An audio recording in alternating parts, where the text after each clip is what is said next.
Kita ada di segmen terakhir masih bersama dengan Bang Reza dari Yayasan Lentera Anak, lalu juga dari JPPI dan juga KPAI. Saya langsung ke JPPI terlebih dahulu. Artinya untuk mencegah terjadinya perundungan dalam hal ini, fenomena es, gunung es begitu Bang, saya gambarkan tadi di opening, apa yang kemudian harus diperhatikan? Karena mumpung akan menyusun aturan-aturan yang kemudian akan diterapkan di 2026, apa yang kemudian masukan dari JPPI, data-data yang kemudian sudah dikumpulkan untuk kemudian lebih meneguhkan lagi terkait dengan pengawasan, preventif, dan segala sesuatunya. Indonesia ini kan pemerintah ini ya, darurat dokumen, darurat perundang-undangan. Tidak aja perundungan tapi perundang-undangan juga. Iya, karena selalu aja ada peraturan-peraturan baru, perundangan baru, apa-apa segala. Sebenarnya substansinya nggak itu. Substansinya itu kesadaran setiap orang untuk mengatakan bahwa perundungan, bullying, kekerasan itu tidak boleh dilakukan dimanapun, kapanpun, dan oleh siapapun. Dan bagian dari tindak pidana salah satunya. Ya, bagian dari tindak pidana. Nah itu yang perlunya harus dilakukan gitu. Nah kayak misalnya kalau produk-produk hukum tentang atau peraturan-peraturan tentang pencegahan itu relatif secara teks itu bagus secara teksnya. Tapi tadi ya benar implementasinya yang nol gitu loh. Implementasinya nol dan belum secara serius gitu pemerintah gitu untuk melakukan hal-hal yang sifatnya itu mengembangkan kapasitas untuk guru, ada Kementerian Pendidikan, Dinas Pendidikan, untuk orang tua gitu. Kita punya misalnya BKKBN dan lain sebagainya. Itu kan perlu masuk ke situ. Narasi atau literasi tentang perlindungan anak dari kasus kekerasan, perundungan. Bisa nggak sih kita cegah nih perundungan? Bisa dengan cara tadi tuh deteksi dini. Kan kasus yang di Tangerang Selatan itu kan di MPLS udah menjadi korban perundungan. Artinya memang secara umum setiap anak masuk ke dalam komunitas baru itu butuh yang namanya pendampingan. Maka asesmen awal gitu setiap anak masuk sekolah itu penting gitu. Dan itu kan butuh kapasitas guru gitu. Ya alih-alih ya bikin guru itu harus punya keterampilan psikologi. Padahal memang secara ilmu pendidikan dengan psikologi itu kan nggak bisa terpisahkan. Pendidikan dan psikologi itu satu kesatuan. Artinya seorang guru secara kognitif dia juga harus paham psikologi karena dia mendidik seorang anak gitu. Artinya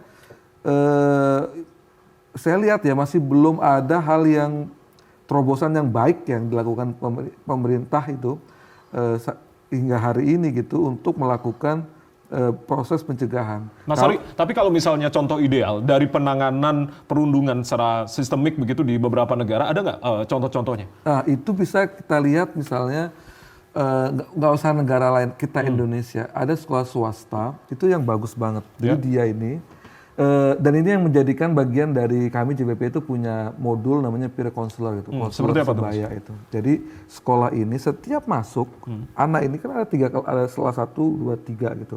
Setiap masuk tuh setiap kelas itu akan diminta perwakilan 5 orang itu untuk dijadiin kalau bahasa mereka itu resource gitu. Deteksi penanganan cepat. Jadi penanganan cepatnya itu antar sebaya, antar anak. Karena ketika sesama sebaya punya pemahaman konsultasi sebaya lah gitu. Kan itu lebih terbuka daripada ke orang dewasa kan.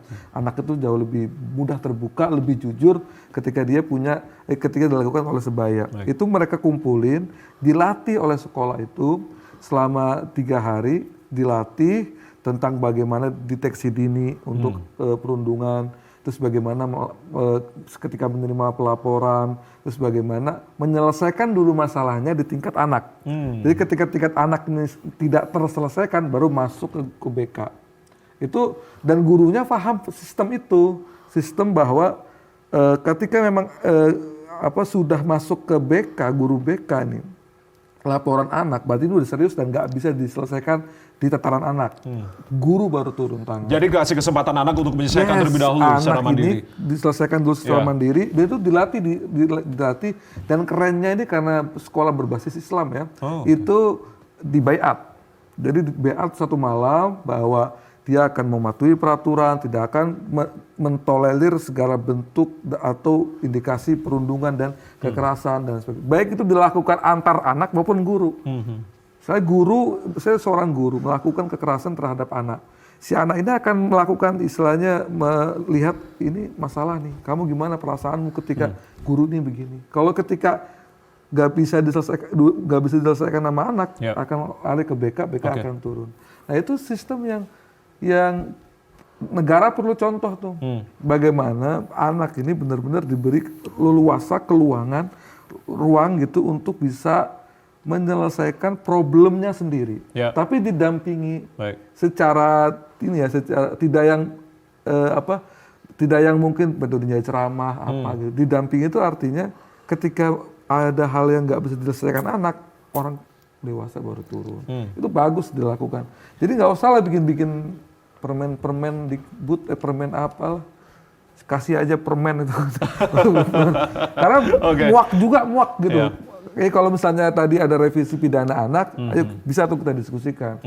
Perkuat pidana itu kepada orang dewasanya. Bagian dari pelantaran anak gitu. Ketika anak itu melakukan kekerasan ternyata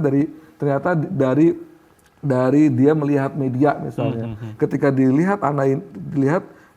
dikaji, ya siapa yang harus bertanggung jawab? Ya kan orang tuanya yang tidak mengontrol anaknya dalam melakukan aktivitas daring seperti itu hingga membuat alam bawah sadarnya ingin mendorong untuk melakukan sebuah kekerasan. Nah, itu bisa juga tuh gitu. Menarik ya.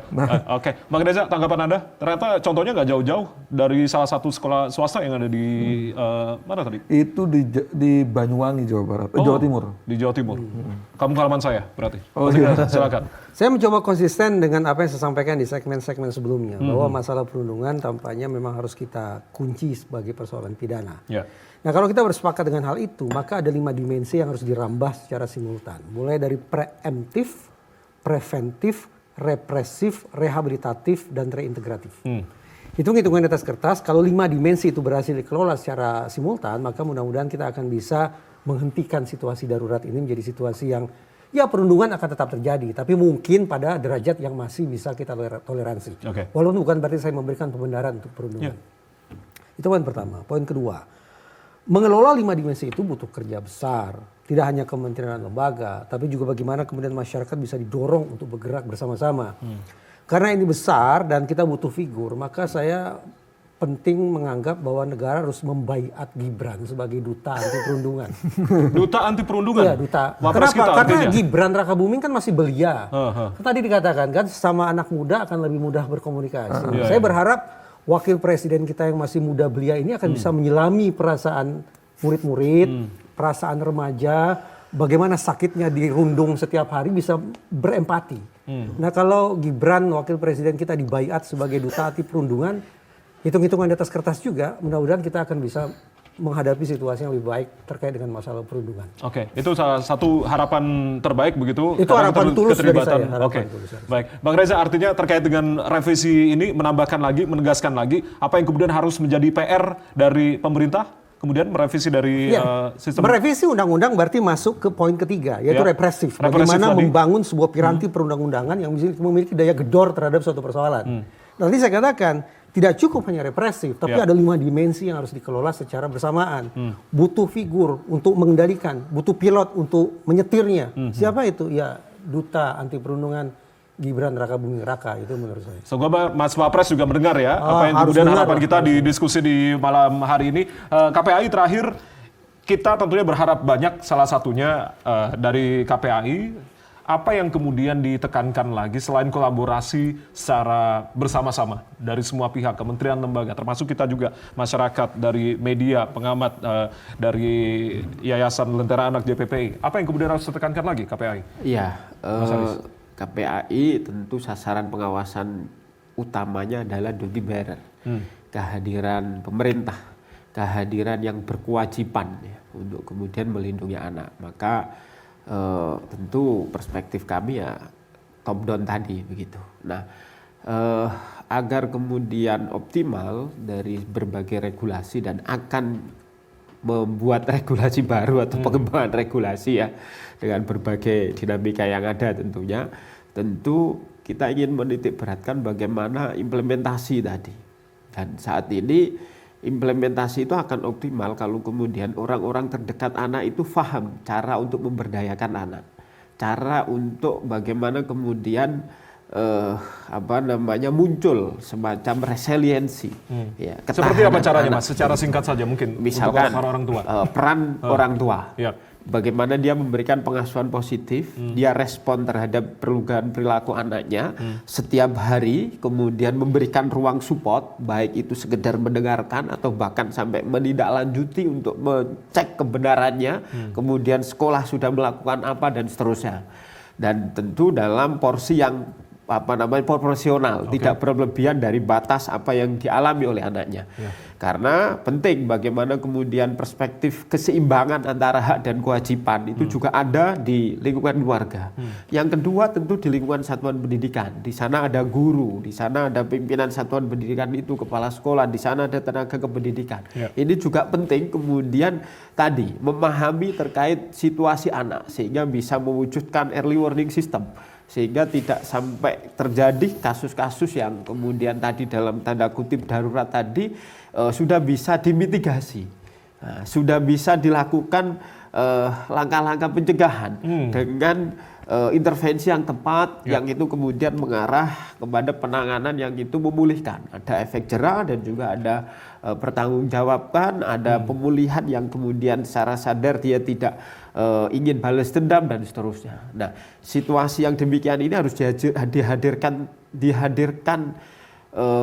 ruang di lingkungan yang terdekat oleh anak itu, anak itu sendiri begitu. Sehingga kalaupun ada problem di regulasi, ada problem peran pemerintah daerah, ada problem di lingkungan digital anak, anak dengan kehadiran orang terdekat yang selalu mensupport dia untuk kemudian tumbuh resiliensi, ini betul-betul akhirnya berdampak terhadap bagaimana kemampuan anak itu sendiri dalam konteks ya muncul kemandirian untuk kemudian melindungi dirinya. Oke, itu harapan-harapan yang kemudian sudah dikumpulkan oleh para narsum, termasuk harapan yang sudah dituliskan di logo arah angin TVRI dari Mas Aris sendiri menyebutkan bahwasanya pencegahan dan juga penanganan dari bullying di satuan pendidikan harus mengembangkan salah satunya adalah early warning system ya dan juga support system yang kemudian terintegrasi. Dari Mas Reza mengatakan bullying itu bersinonim dengan kekerasan. Kekerasan itu pidana dan polisi di mana tanda tanya, itu kata Mas Reza. Nah, dan juga dari Mas Ari mengatakan harus terselesaikan, kita hadirkan ruang aman untuk anak kita. Kita terbangkan, semoga kemudian diskusi kita di malam hari ini terdengar oleh seluruh pihak dan kemudian tadi kita sama-sama berharap menghentikan darurat tentunya terkait dengan perundungan atau bullying. Kita terbangkan pesawat arah angin TVRI ini dan demikianlah diskusi kita di arah angin TVRI. Saya Ardianto Wijaya mengucapkan terima kasih sekali lagi Mas Reza dan Mas Ari, Mas Aris sudah bergabung bersama kami. Saya Ardianto Wijaya kembali mengucapkan terima kasih kepada Anda. Sampai jumpa, tetap saksikan TVRI Media Pemersatu Bangsa. Selamat malam.